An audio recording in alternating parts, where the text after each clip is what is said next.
Well, I'm here with the president of AMSOIL Championship Snocross, Carl Schubitzke. Carl, we're actually here in Crandon finishing up our sister series, AMSOIL Champ Off-Road. So let's dive into Snocross. After what we had witnessed in 2022, what are you most inspired about going into the 2022-2023 season?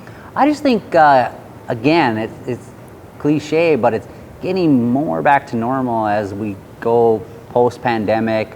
To see the racers again, especially with fall in the air the last week or so. I'm excited about winter.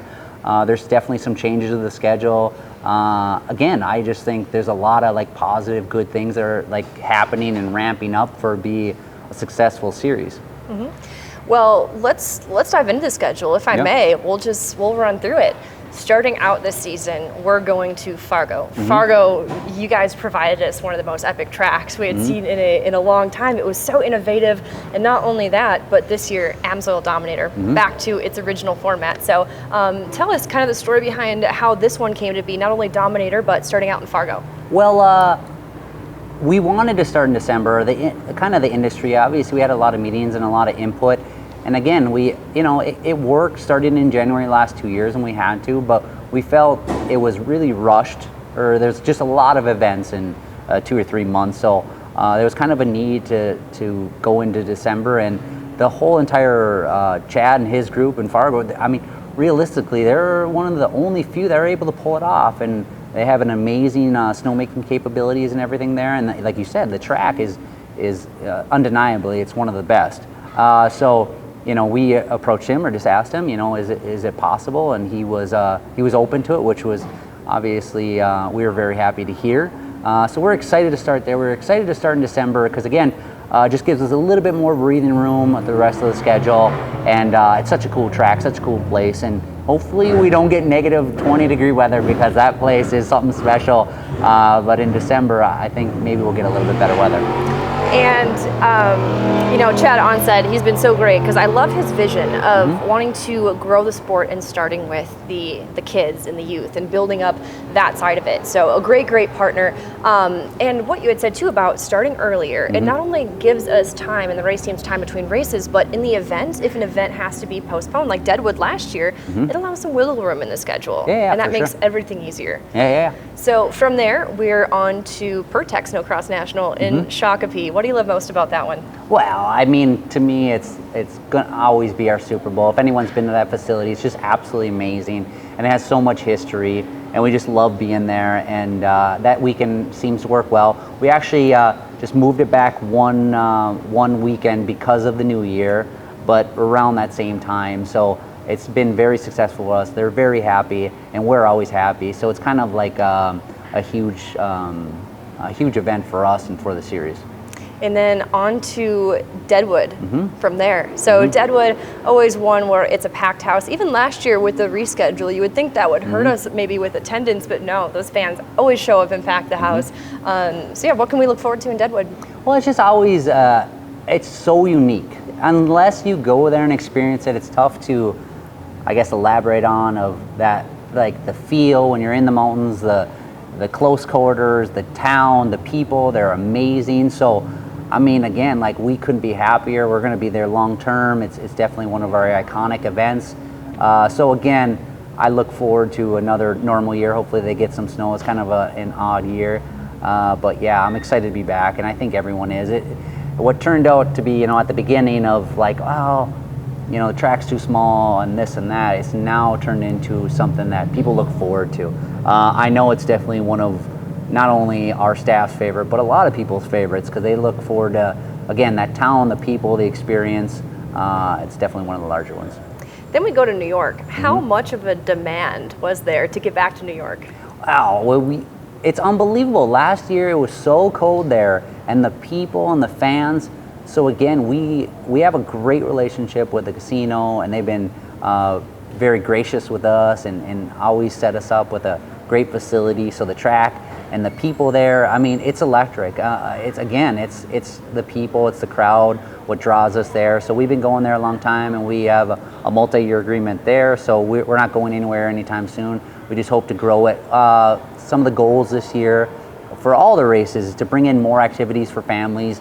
So when it is, colder, we have more things going on, like inside the event center there. So look for more news on that as we get closer to the season. But again, one of our focus is on more activities besides the racing for families to do, because kids and stuff, it's a long day, and if it's cold, we want activities for them to do indoor, outdoor, just more of a carnival type atmosphere. And new to the schedule this year, we're going to not a new market, but a new venue, Houston Speedway. Yep. And to my understanding, has a vast indoor capability there for viewing and vendors. So talk to us about dating back to 2021, first time we visit that market. It was a risk. We'd never been there before. It paid off big time. So how exciting was it to see the series find such success in that new market? Well, and two, it kind of just didn't work out last year, but the owners of Houston came out to that race. They reached out to me. So we've been in conversations for the last 2 years, and it is such a great market. It is a great area. I have family there, and it did extremely well. So we started the conversations 2 years ago. It didn't really work out for last year, but we just continued those, and it kind of came together. And like you alluded to, I went there, and the amount of indoor seating and the amount of VIP areas and just suites for fans. Again, we want to make it a really good experience for fans, even if it is a little bit colder. We have a 1-year deal, but at the same time, it's such a great market, and I think they do extremely well with their other events. I was there the week after Outlaws came, and again, they have the infrastructure and staff to help grow our series and make a really big event, because they already have an audience. So that's going to be one, I think, that will really, really make people happy after they go. We put out a teaser on social media posting the numbers 19 and 46. I don't know if anyone caught on to it, but that was the year they held their first race. So that is what helped establish the tri-state area of Sioux Falls is such a deeply embedded racing in the community. Yeah. So it's a natural motorsports audience there, and I think that definitely helps the pull in the fans. So we're excited to get to Sioux Falls, and then from there, we're going just up the road a few hours to ERX. Yeah, ERX is unbelievable, and what Chris and the group have done for the sport and what they have. I mean, it definitely has to be recognized. Like it needs to, be part of our sport, of our series.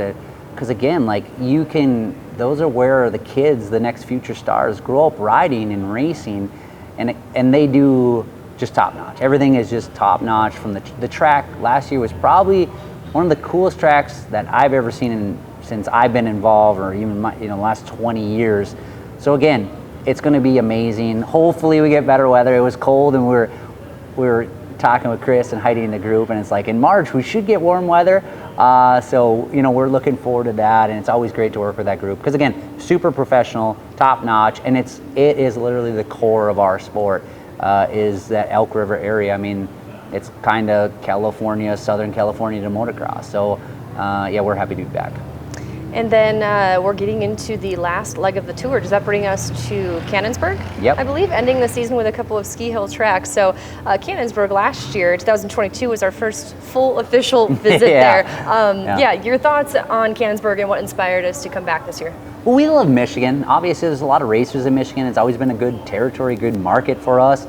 And last year, to be able to find a ski hill, to have the snow in March, because again, we're trying to get a little bit later in the season, take advantage of that for fans and stuff like that. So, and bigger tracks. One of the big focus of the entire series was the tracks. If you look at it, we have a lot of larger tracks, and we'll get into our 8th round, but it'll be a larger track. But Michigan was really, really good, and the owner there, Doug, he is a great guy. It's crazy as it sounds. Like, I probably met with him 8 years ago. So again, this has been 8 years in the making before we had the race. And unfortunately, the first one was canceled because of COVID. We finally got back there, and then last year it rained, and I felt so bad, but he loves it. He loves the people. He loves the sport. He wants to continue it because he believes in the event, and it'll grow, and it will. It's a great, great market, great, great track. Again, if we don't get rain, it should be an epic one. And like you'd mentioned, Michigan has a great regional series, and a lot of talent comes out of Michigan. So it's great to have a partner who's equally as passionate about it and wants to see it grow. And on to our next ski hill track. So we're going back to Sundown Mountain in Dubuque for the finale. Let me start out by asking you, have we ever raced into April? Not that I know of. And so the goal is to, again, get to larger tracks, get a little bit warmer area. We had conversations with Duluth that ended at Duluth. Unfortunately, Spirit Mountain, it didn't work for them. They're maybe doing some construction. So I reached out to Sundown, because the reason why we went away from Sundown originally was their ski season. So when we went to like a January event, we went into the fairgrounds, which was good, which is great. But Sundown had that like kind of unique feel that I'll never forget, of more motocross style track, a little bit bigger. It's not, you kind of got to walk around to see the whole track. So we reached out to Mark Gordon and their entire group, and it's like, hey, here's a possibility. We want to talk about it, what we're looking for, because again, another goal was to bring back the banquet. So that race will be Saturday night pros. Sunday we'll be racing as well. We'll get done around 3:30, 4:30, and we'll have the banquet there in Iowa. And the groups with the Tyson group have been obviously super supportive of racing, super supportive of our series. So it's kind of like, well, we got a lot of great partners there. Let's end it there. We'll have a great track. We'll have the snow, and let's have a banquet. Let's get back to where we were pre-COVID. I love that. And I think there's, even though we're racing into April, I think being at the ski hill, that provides us some peace of mind. They're going to be making snow. And like you said, there's a demand and appetite for ski hill motocross style tracks. So we're looking forward to Amsoil Night of Champions again, banquet back to its roots in person. So we can't wait to celebrate, pay off the season in style. And then, so you touched on Duluth, and it's been really important to you in the series to get back there. If I can, I'd like to ask you about Lake Geneva. This one's notably missing from the schedule, has a long-standing history with the series. So what can you tell us about that one not being on the schedule for this year? Yeah, again, I like being honest. Again, I'm a very honest, transparent guy. The reason Lake Geneva didn't work out is financial, money. It just got very, very, very expensive, and if you, as a racer, I'm sure you've seen the increases the last few years. So unfortunately, it was financial. We just couldn't make the numbers work, and even though it's iconic, so hopefully maybe we can, this kind of the same thing happened actually to Canterbury. We went to Elko because it just got too expensive. We went to Elko, and then after 1 year, we were able to reestablish that partnership, and it's been fantastic ever since. It's been great for both parties, and that's kind of the unfortunate part. It wasn't really great for us financially. It wasn't great for the racers. It wasn't great for, it's just very, very expensive. Even though it's iconic, it's amazing. I love it there. But at the end of the day, it's sustainability. It's budget. We only have so much money. So we chose not to go back. So that was the reasoning behind no Geneva, at least this year. Understood. This is, again, long-term vision, sustainability, and making sure things are working. Because at the end of the day, we want to see the sport reinvigorated and growing, and decisions have to be made. In terms of like the future, like looking forward to upcoming seasons beyond 2023. Does the organization see value in changing up the markets year after year, or going every other year to certain markets? I think so. I mean, it's a difficult question because you create relationships and you create business partners, and of course, they want to see year in and year out.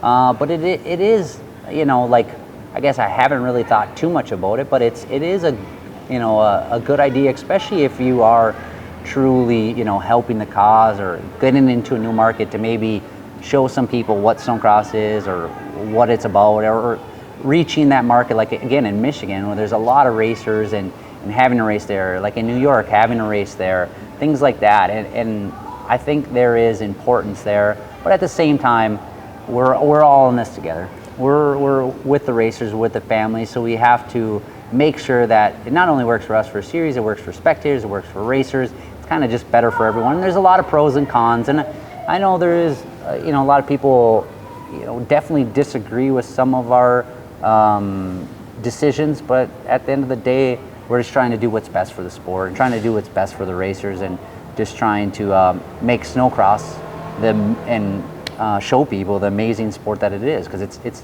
obviously it's my heart, my love.